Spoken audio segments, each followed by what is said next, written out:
So, the thing about people trying to put themselves in authority over you, a lot of it seems to be driven by this subconscious or conscious desire to be worshiped. And I noticed this that a lot of abusers, they want you to worship them. They want you to just unendingly adore them and like grovel before them like they're some ultimate power. Um I remember watching abusers I've known get so upset because, random people weren't showering them with praise and adoration. And, even when I was a kid, I was like, why would you want this? Why would you expect this in this situation from these people? Like, it didn't make sense to me. And so when you have a person who is putting themselves up as like an authority over you, and they want you to act as if they are always right, and they want you to defer to them on everything. Well, one, this person doesn't want you to be your own person and doesn't respect that you have autonomy and authority over yourself. But another thing, this person wants to be like a god, right? Like that's not great. And it's not true. Nobody's 100% correct. Nobody is, 100% powerful. Nobody is 100%, what's the other one? Omnipresent. So wanting to be in that position to capture like the praise and worship because that's for some bizarre reason something that you think you're entitled to is not only very strange reasoning, but it is unhealthy reasoning. And so, one of the things that I do to sort of mitigate this, because I am not trained to be anybody's guru. No, no, ma'am, no, sir, no, thank you. um, because if you like, you see this so much in victim spaces or personal development spaces, self help spaces. Someone will set them up as themselves up as a guru, and then people, you know, come to that space and are like, "Oh my gosh, you're so amazing, you're so amazing." Which I mean, like yes, we want to positively reflect back, if we think someone's doing, like good work. But it starts to go off the tracks when we the adulation of it all. And like but people want that. They seek it out. And I think that one way people seek it out is by not attributing ideas to their originators. Because if you just take, from the internet as if ideas just came fully formed, you know, if you just take someone's ideas and present them forward as if they were your own, right? Then you are able to do that for so many more people than just yourself. And so you're presenting yourself like the ultimate sage, the ultimate advice giver. Let me sit on high while I pontificate and you listen. Um, and that's not true. Society builds on itself. Human beings build on each other's work and knowledge. And it's probably because I'm a paralegal, but like you always cite your sources, you quote people. There's, little, like you append the essentially what would be a bibliography, but you append that information or it's in the document. You're not just, coming forward as if you made it up. Because the thing in the legal field is you don't have any grounds. You don't have legal grounds unless it has been established in a previous like case or case law or legislation. So you have to show the foundation that you stand on. My understanding of science is that it's very similar, that you are showing the scientific foundations that they're standing on, the studies that you're citing. And so when you have people that show up and they're stealing someone else's ideas, they're trying to steal their authority and their credibility. So, one that annoys me so much, for example, is Ascendai. People quote her missing reasons all the time and don't give her attribution. Or they'll say, oh, yeah, it's the narcissist prayer. That was written by Dana Craig. Like, these are people. These are people who have their own, ideas and experiences in the world that they then kind of like collate and then present. And it's a great idea, sure. But like, we want to take the idea, divorce it from the person who had it, and then present it as if it's our own, like as if we are the sage, wise, intelligent guru you should listen to. Um, who's another one? Jennifer Freyd. She's the one who came up with the concept of DARVO, the deny, attack, reverse, victim, and offender. Like that is seminal work. And she's an actual, I don't want to say clinician, but she actually has a degree. She runs studies. She publishes papers. She's an academic. Um, Labidia, for example, wrote one of the best things I've ever read from a person on how to have safe relationships.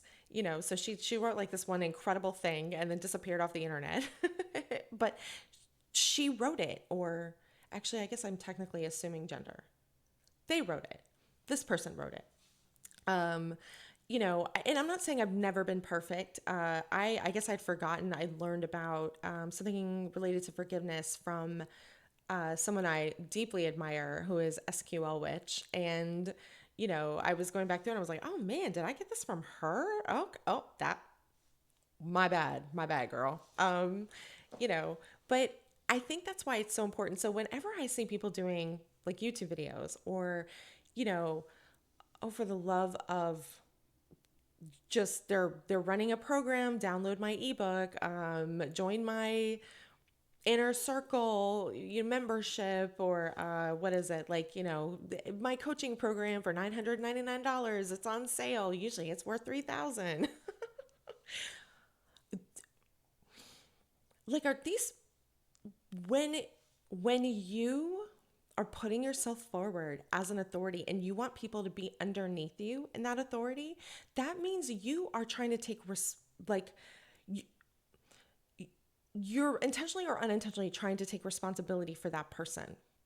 And I think a lot of people just think of it in terms of like, oh no, but I'm helping. And it's like, no, there's more going on here, right? Like you're taking responsibility for those people, like on a fundamental, you could say spiritual or energetic level. Like that is why there's liability. There's liability when you put yourself forward as an expert who can solve somebody's problems. But you're a person with no degree or licensure or anything like that. Like, what are we doing? Again, I know that's the paralegal within me talking, but I watch people and I'm like, first of all, I don't know how you're so confident that you feel like you can, you know, charge people $1,000 and then tell them to that you'll fix their problems, which is generally not how that works. We often know what's wrong. Like we know when we're not assertive enough on our own behalf, or we know when we're an asshole and we need to be less of an asshole.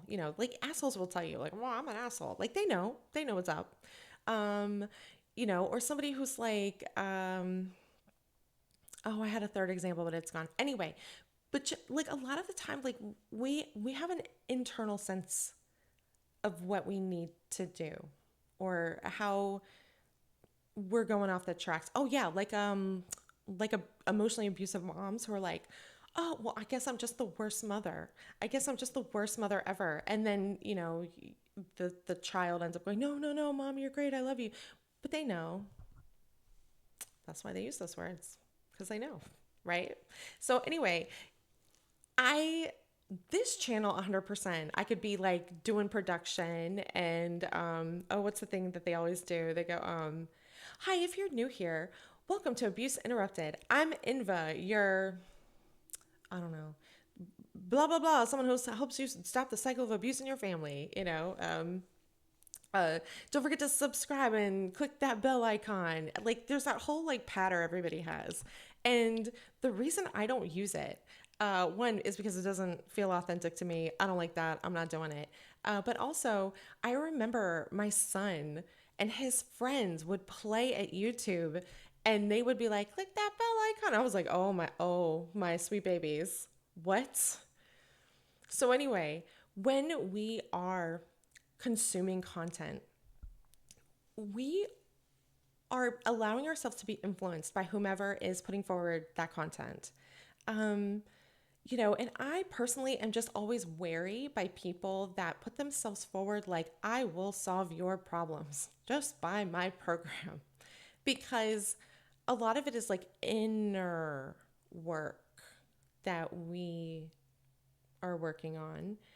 And the thing is, and I mentioned this in the thing that I wrote yesterday, when you have somebody like who's a therapist doesn't come in and say, I can fix your problem. So the audacity of like randos saying that they can fix your problems by my ebook, here's my coaching program. I know it feels good. I know it feels good to be able to buy a product and go, yes, this is what's wrong and I can fix it. But like true, genuine change happens in relationship with a safe person. And that's what therapy is is mimicking. It's mimicking the relationship we should have had with our parents. That was a loving, caring relationship. Somebody who knows more than us but like is working toward our best interests. And so that you have this secure attachment where you feel safe to like talk through your ideas and be yourself and you're supported in that. And then like maybe if you're not making your best options, they'll let they'll drop a little bit, but they're not sitting there yelling at you. They're not sitting there like, oh, and you should do this and another thing and buy my book. And they certainly don't go into their relationships with like friends and family, at least they shouldn't, acting as if they know everything that this person should do. And I think, there's a lot of smart people that are trying to make money by telling other people what to do. And I mean, it's not necessarily wrong, but like when they're doing that and they're putting themselves in that position of authority and they're standing on other people's work that they're not attributing, they're setting themselves up to be worshiped, right? And you should look at that. We need to look at that as like that's concerning. No one should want to be worshiped. That's not that's going in a wrong direction. Now, I will say, caveat, there's one area where I steal ideas from and I do not attribute them. And the reason I do that is because I do not have consent to bring it that way to people. So I steal ideas all the time from like spiritual side of things, but I don't have consent from people to like talk about that. And so what I do is I take those ideas and I put them forward in a secular way because they mirror each other. And I guess that's just how my brain works. I see something in like a non-related domain and then go, oh my gosh, this absolutely applies to abuse dynamics. Like let's bring that over. So I was doing some random science reading on systems research, and it said, it was talking about oscillations of the system and how the more extreme the oscillations are, the less stable the situation or the less stable this system is. And anyway, I was like, that applies to families 100% or relationship dynamics. So you're in this relationship that oscillates between, extremes, positive and negative, right? That's not a stable situation. Otherwise, you wouldn't have those wild swings in the dynamic. But anyway, so, like there is a very specific area that I don't do that with, but in general, that's why when you go to the articles, I'm putting related information below. That's why I'm not saying like subscribe and click on this video, notifications. That would be very easy to do. Or I know the kids, not the kids, but like the people today, they do that thing where they say a thing and pause it and say a thing and pause it. So it's not a conversation. And so personally, that's not my style. But secondly, it allows you to articulate your ideas in these very specific chunks, or you can write something ahead of time and then say it. And so then they can put themselves forward in a very polished way that makes them sound like an authority when really they're not. Like, where's this information coming from? Anyway, it's again, it's probably a paralegal in me. I see flashes of liability. I see flashes of spiritual liability. Like, when you take responsibility for people, you are responsible for and to them. Um, and I personally, I just, even with my son, for example, there are certain things I have to set rules about. Um, but he, because I'm responsible for his safety, but I don't require that he praise me and worship me and adore me and like grovel at my feet. Like, what? Because I want him to be himself. I, a parent that does that is a parent that wants you to be whatever little blueprint they have of who they think you should be. Sometimes it's a reflection of themselves, so they can validate themselves through their child. And the thing is, you don't get that like rainbow of experiences of seeing like what this other human being comes up with, how they experience the world. It's like my son's really into Silk Song right now.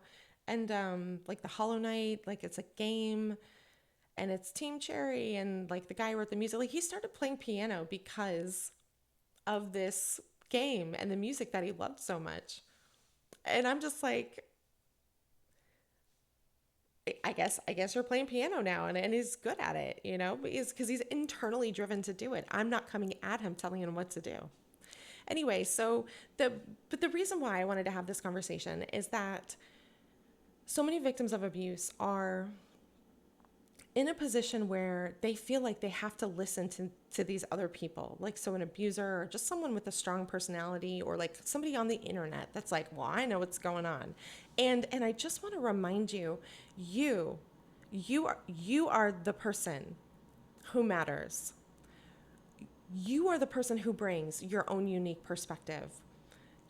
This is why it's so important to allow people space to be themselves and not come in and like tell them what to do. Well, not, no, because like we need advice. That's not what I meant. Not come in and tell them how to be, and this also I'm working on changing how I give advice to people, like in my life. And I'm starting to stay away from people who compulsively feel like they need to tell me what to do also.